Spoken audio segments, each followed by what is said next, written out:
బుద్ధి ఉందా? ప్రతిపక్ష హోదా ఎవరు ఇస్తారా? ప్రజలు ఇస్తారు. నాకు ముఖ్యమంత్రి ఇస్తే నేను అసెంబ్లీకి వస్తానంటే నేను ముఖ్యమంత్రి ఎవరిస్తారు? ప్రజాస్వామ్యంలో ప్రజలు ఓట్లేస్తారు. ఏ పార్టీని ఎక్కడ కూర్చొని పెట్టాలో వాళ్ళు డిసైడ్ చేస్తారు. మీరు చేసిన అరాచకాలు అన్యాయాలు చూసిన తర్వాత మీరు ప్రతిపక్ష హోదా కూడా తగరనే ఉద్దేశంతో 11 సీట్లు ఇచ్చారు. ప్రతిపక్ష పార్టీ కావాలంటే ఎన్ని సీట్లు కావాలి? 18 కావాలి. 18 ప్లస్ 19 కావాలి. 17.5 ప్లస్ 1 18.5 19 కావాలి. 19 ఉంటే వస్తుంది. అప్పుడు ఇవ్వరు. అది రైట్, హక్కు, ప్రజలిచ్చే అవకాశం. అది ప్రజలిచ్చే అధికారం.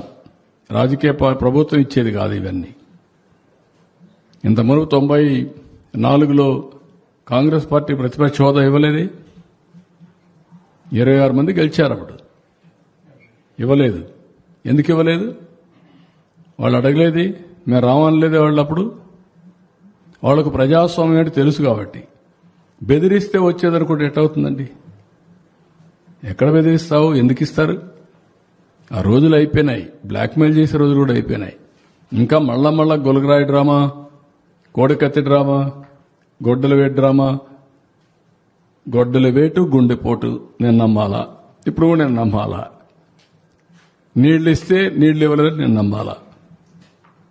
ఎరువు ఇస్తామంటే ఎరువు ఇవ్వలేదని మీరు హైజాక్ చేస్తే మేము మిమ్మల్ని రైతు ఉద్యమంగా భావించి మీకు జోహార్లు కొట్టాలా? వాళ్ళు దగ్గర పెట్టుకొని పనిచేయండి మీరు.